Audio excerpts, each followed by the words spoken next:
98, 99, 100, 101. കർത്താവേ, ഇത് 100 രൂപ കൂടുതലുണ്ടല്ലോ. തങ്കച്ച, അങ്ങനെ വരാൻ വഴിയില്ലല്ലോ അപ്പച്ച. ഞാനിത് 3ാമത്തെ പ്രാവശ്യമല്ലേ എണ്ണി ചെക്ക് ചെയ്യുന്നത്. ഇതിനു മുമ്പ് പൈസ കുറവ് വന്നിട്ടുണ്ട്. ഇത് ആദ്യമായിട്ടാ കൂടുതൽ വരുന്നത്. റോയ് എന്തേ? മോനെ റോയ്. റോയ്, ഞാൻ കേട്ടു അപ്പച്ച. ഒരു 100 രൂപയുടെ കാര്യമല്ലേ? അത് നമുക്ക് 3 പേർ കൂടെ വീതിച്ചെടുക്കാം. അപ്പച്ചന് 33 രൂപ 33 പൈസ, ഇച്ചായന് 33 രൂപ 33 പൈസ, എനിക്ക് 33 രൂപ 34 പൈസ. അതെന്താ നിനക്കൊരു പൈസ കൂടുതൽ? അല്ലെങ്കിൽ 1 പൈസ ബാക്കി വരും. നിർത്തടാ. ഭാഗം വെക്കണ കാര്യമല്ല പറഞ്ഞത്. കണക്കിൽ 1 പൈസ കൂടുതലും പാടില്ല, കുറവും പാടില്ല. രണ്ടുപേരും കൂടി അക്കൗണ്ട് ഒക്കെ ചെക്ക് ചെയ്തിട്ട് അത് ശരിയാക്കിയിട്ട് വന്നാ മതി. Second show. അപ്പച്ചൻ എന്താ പറഞ്ഞേ? അല്ല, സെക്കൻഡ് ടൈം ചെക്ക് ചെയ്തിട്ട് വന്നാ മതി. അങ്ങനെ തന്നെയാണ് നിങ്ങൾ പറഞ്ഞത്. അതെ, അതെ. പിന്നെ അക്കൗണ്ട് ഒക്കെ ശരിയാക്കിയതിന് ശേഷം സ്റ്റോക്ക് എടുപ്പ് കൂടി ഇന്ന് തന്നെ ഇങ്ങോട്ട് തുടങ്ങിക്കോ. അത് നാളെ തുടങ്ങിയാ പോരാ അപ്പച്ച? പോരാ, ഇന്ന് തന്നെ തുടങ്ങണം. അപ്പച്ച, ഇന്ന് കറുത്ത വാവ, നല്ല ദിവസമല്ല. ഒറ്റ അടി വെച്ചെന്നുണ്ടല്ലോ. അതെ, നിങ്ങളുടെ ചോറ് വീട്ടിൽ തന്നെ ഇരിക്കും. അത് പട്ടിയൊന്നും വന്ന് തിന്നില്ല. അപ്പൊ അപ്പച്ചൻ നമ്മൾ വന്നിട്ട് ആഹാരം കഴിക്കൂ. അത് നീ എന്നെ പട്ടീന്ന് വിളിച്ചല്ലടാ കള്ള.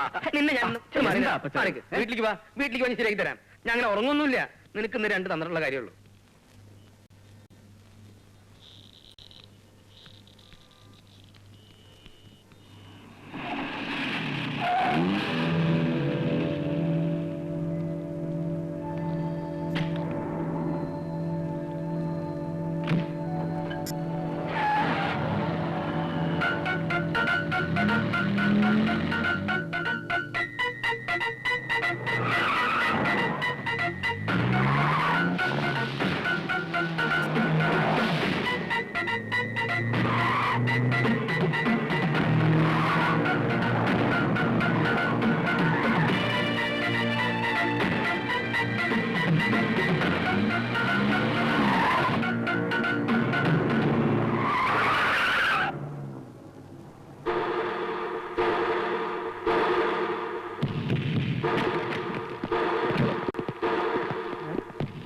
बाहर आ जाइए साहब. वो रुपये का बैग हमें दे दो. ഇതിപ്പോ എന്താ പുതിയൊരു ഭാഷ? बोला ना, वो रुपये का बैग दे दो और चुपचाप चले जाओ. ഏയ്, മലയാളം അറിയില്ലേ? क्या? മലയാളം അറിയില്ലേന്ന്? अरे भाग रहे. अरे जल्दी चलो.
കർത്താവെ അനുഗ്രഹിക്കണമേ, മിശിഹായെ അനുഗ്രഹിക്കണമേ, മിശിഹായെ ഞങ്ങളുടെ പ്രാർത്ഥന കേൾക്കണമേ, പരിശുദ്ധമറിയമേ, ഞങ്ങൾക്ക് വേണ്ടി അപേക്ഷിക്കണമേ. ദൈവകുമാരന്റെ പുണ്യജനനി, ഞങ്ങൾക്ക് വേണ്ടി അപേക്ഷിക്കണമേ. ദാവീദിന്റെ കോട്ടെ, ഞങ്ങൾക്ക് വേണ്ടി അപേക്ഷിക്കണമേ. നിർമ്മല ദന്തം കൊണ്ടുള്ള കോട്ടെ, ഞങ്ങൾക്ക് വേണ്ടി അപേക്ഷിക്കണമേ. സ്വർണാലയമേ, ഞങ്ങൾക്ക് വേണ്ടി അപേക്ഷിക്കണമേ. കർത്താവെ അനുഗ്രഹിക്ക. മിശിഹായായ തമ്പുരാനെ, ഞങ്ങൾക്ക് വേണ്ടി അപേക്ഷിക്കണമേ. കർത്താവെ, ഞങ്ങളിൽ എപ്പോഴും എപ്പോഴും സ്തുതിയായിരിക്കട്ടെ.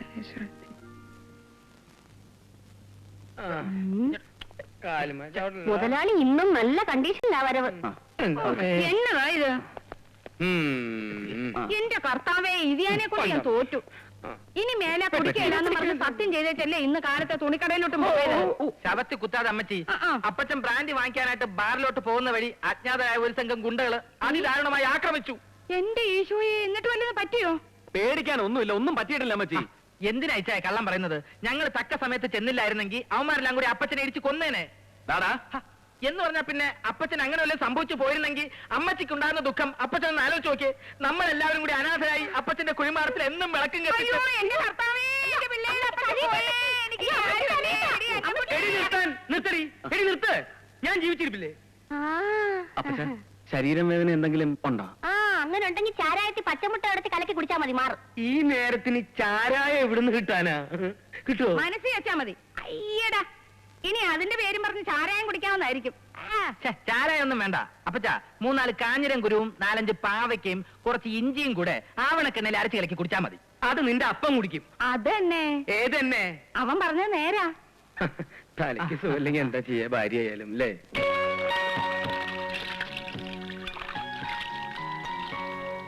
ഇതാ ചുങ്കത്തറക്കാരുടെ പണിയാ. അവന്മാരല്ലാതെ വേറെ ആരാ നമുക്ക് ശത്രുക്കള്? ഏതായാലും അടിക്കാൻ വന്നവരാരും ഈ നാട്ടിലുള്ളവരല്ല. ഇവിടെ ഉള്ളവരാകുമ്പോ നമ്മൾ തിരിച്ചറിയില്ലേ? അതിനാ ബോംബെന്ന് ഗുണ്ടകളെ ഇങ്ങോട്ട് ഇമ്പോർട്ട് ചെയ്തത്. ബിസിനസ്സിലെ ചുങ്കത്തറക്കാർക്ക് നമ്മളെ ഓവർടേക്ക് ചെയ്യാൻ പറ്റാത്തടത്തോളം കാലം അവരുടെ വൈരാഗ്യം ഇങ്ങനെ തന്നെ നിലനിൽക്കും. ഇനിയിപ്പോ വരുന്നിടത്ത് വെച്ച് കാണാം, അല്ലാണ്ട് എന്നാ ചെയ്യാന്?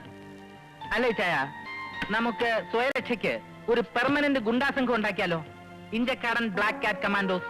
എന്തോ ബ്ലാക്ക് കാറ്റ് കമാൻഡോസ്? നിനക്ക് നല്ല ക്ഷീണമുണ്ട്, കിടന്നുറങ്ങ്. ഇറ്റാൻ എന്തെങ്കിലും ഐഡിയ തോന്നുന്നുണ്ടോ? ഉറങ്ങാൻ നോക്കടാ. അതാ നല്ലത്.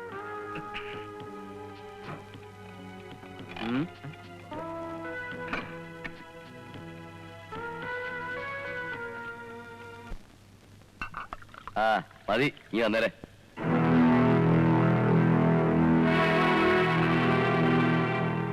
കൂലിക്ക് തല്ലാൻ പോലും നല്ല ആൾക്കാരെ കിട്ടില്ലെന്ന് വെച്ചാ ഇന്ന് തന്നെ അവന്മാരെ പറഞ്ഞു വിട്ടേക്ക്. നമ്മളാണ് ഇതിന്റെ പുറകിലെന്ന് ആ ഇഞ്ചക്കാരൻ അറിയണ്ട. അയാൾ മർച്ചന്റ് അസോസിയേഷൻ പ്രസിഡന്റാ. പുറകെ നിൽക്കാൻ ആളുകൾ കാണും. നമ്മളാണെന്ന് അനുമാർക്ക് ഒരു സംശയമില്ല അങ്ങളെ. അതിനല്ലേ ബോംബെ നാളെ കൊണ്ടുവന്നത്. സോഡ എടുക്കാൻ പോയിട്ട് പിന്നെ എവിടെ പോയി? എടാ ലോനപ്പാ, ലോനപ്പാ,